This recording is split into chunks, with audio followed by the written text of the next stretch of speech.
This is a true story of how a famous and respected photographer in Nice, France, built a long tunnel underneath the city's sewer system to steal over $50 million worth of cash and precious stones from the secure vault of a prestigious bank, which was dubbed as one of the most daring robberies of all time.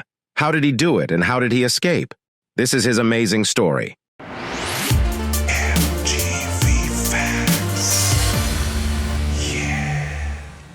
Monday morning, July 19, 1976, in Nice, France, a staff of the Société Générale Bank was alarmed because the door of the main vault could not be opened. All the money of their depositors inside the vault was required at that time for various transactions. Depositors were waiting outside the bank, queuing up, and the sheer impatience was evident. Nice, known as the French Riviera, is where many rich people live. This is also where other big-time residents of Monaco deposit money, which is only 40 minutes away from the bank. This vault door mechanism had been stuck before many years ago, and their only solution was to oil it. They tried doing it again, but the vault still won't open. Here, the bank staff began to feel tension and panic.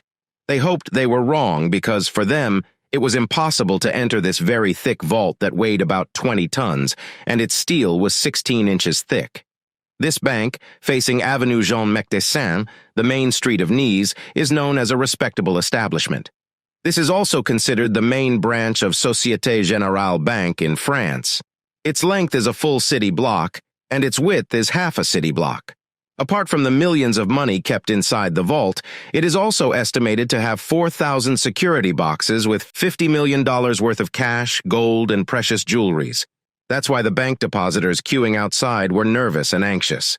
No one can tell them the real reason why the vault couldn't be opened. By 10 a.m., specialists from Fichet-Bosch, a well-known safe manufacturer in Nice, began to investigate the problem of the vault door and tried to open this very heavy door. But the mechanism remained stationary, and even the experts when it comes to this matter couldn't figure out why the door was stuck. In addition, they were also surprised that they were able to move the lock of the door. But still, it could not be opened. 2 hours passed in that situation. They did everything they knew to crack the vaults but did not get through them. Meanwhile, the weight of the depositors had been replaced by annoyance and irritation because, apart from the fact that they had been queuing for 3 hours outside, they still didn't know anything about what was happening inside the bank. By noon, since the experts were unable to crack the vault door, they decided to destroy the side of the door to fix it from the inside. They hit the side wall with jackhammers. By late afternoon, they were able to create a small hole through the thick wall. A worker slightly peeked through the hole. He swallowed hard and gasped at what he saw. Then he looked at the bank official next to him and handed to him the flashlight. The officer took the flashlight, and when he peeked through the hole, he confirmed his suspicion. The bank, which is considered one of the most difficult to break into and the most secure bank in France, was robbed. After 15 minutes, the authorities started to arrive. One by one, they peered through the hole in the wall and confirmed that the reason for this incident was a robbery. From the hole, they saw the doors of the safety boxes open and scattered papers on the floor. Among these papers were checks, bearer bonds, stocks, bank books, wills, and deeds. Only senior police officers entered the bank. They also saw the thieves' tools scattered on the floor, such as crowbars, hydraulic jacks, axes, jackhammers, and acetylene tanks. Apart from the scattered items, they also noticed a message written by the thieves on the wall, "Ni coup de feu, ni violence, ni haine," which meant without weapons, without violence, without hatred. This message seemed to have been a big blow to the police because it appeared that the thieves entered the bank vault without any difficulty and did not need to use force. When the authorities entered the interior of the vault, it was revealed to them how the thieves were able to enter the interior of the vault. It turned out that the thieves dug a modest hole connected to a long tunnel that would be their way in and out of the vault. The tunnel connected to the hole was estimated to be 30 feet long, which led them to an underground sewer system. The police inspected the said tunnel and found that it was detailed and well constructed. They estimated that there was not just one but many people involved in this robbery. When the news of the robbery broke, the police were not only focused on the investigation of the case, but they were also busy protecting the bank staff when people realized that their money, savings, or expensive jewelry had been stolen.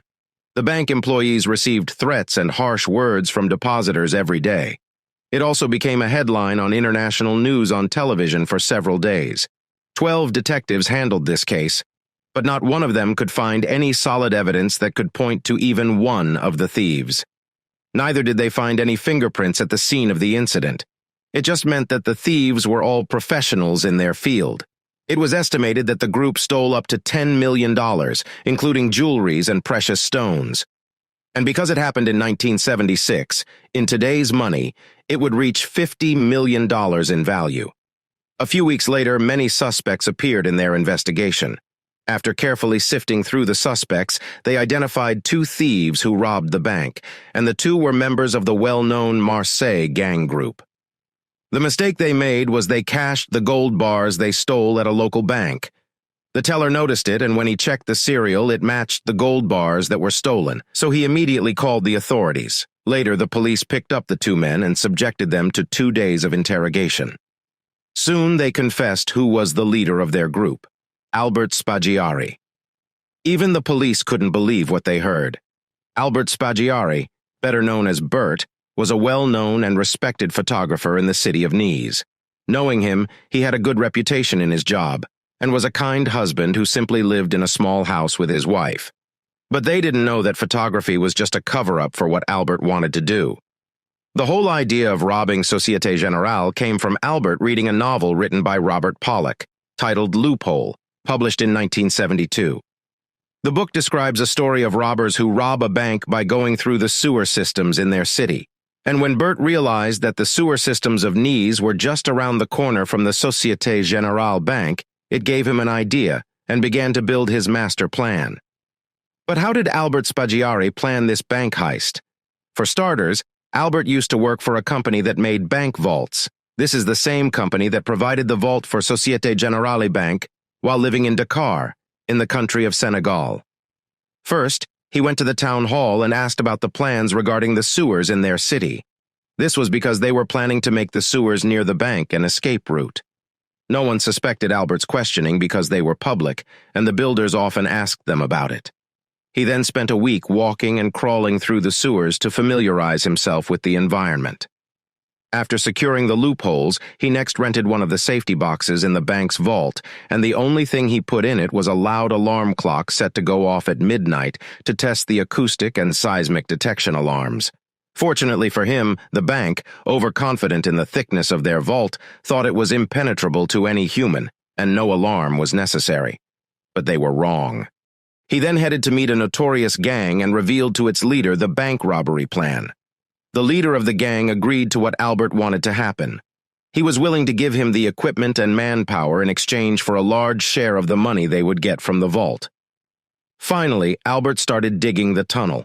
At first, their digging did not go well, and because there was no ventilation, they often felt dizzy because it was too hot. Because of this, Albert set a schedule and assigned diggers every day. In addition, he did not tire them too much and allowed them to rest every 10 minutes. Soon they were able to have ventilation and lighting when they connected the electric cable they had brought with them to a nearby underground garage, and because they already had light around them, they sped up their tunnel digging. After 9 weeks, they were able to reach the wall of the vault because it was at the bank basement. And because the wall of the vault is so thick, they had to use jackhammer and drills to make a hole in the wall. By July 16, 1976, Friday after the bank had closed for the weekend, they continued drilling the vault wall. Sunday, July 18th at 2 in the morning was when they successfully punched a hole in the vault wall. Entering the vault, they began to open the security boxes. And here, their eyes widened at what they saw because they saw gold, silver, and piles of money ringing in front of them.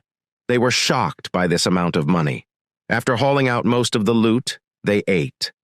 Albert laid out the food he brought and served it on the gold plates they got from a security box. They spent about 27 hours inside the vault. By Monday morning, 5 a.m., Albert decided that they should start preparing to leave because the bank would be opening soon.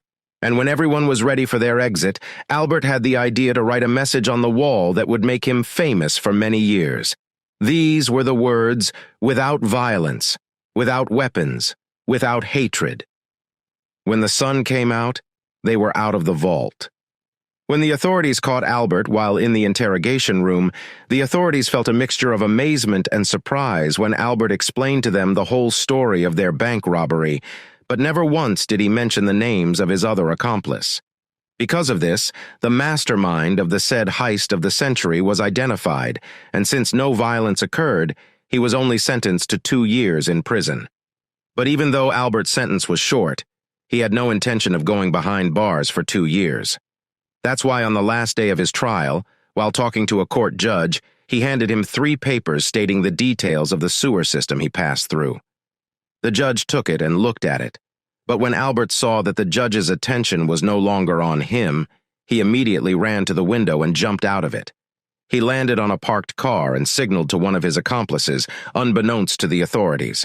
There was a biker ready to pick up Albert, which meant he had already planned his escape. The motorcycle they were riding immediately sped off, and the police could not chase them. Since then, the police have never caught Albert Spaggiari. Spaggiari died in 1989 due to lung cancer. But until now, the name Albert Spaggiari has been imprinted in the minds of many people and made a mark in the history of the world.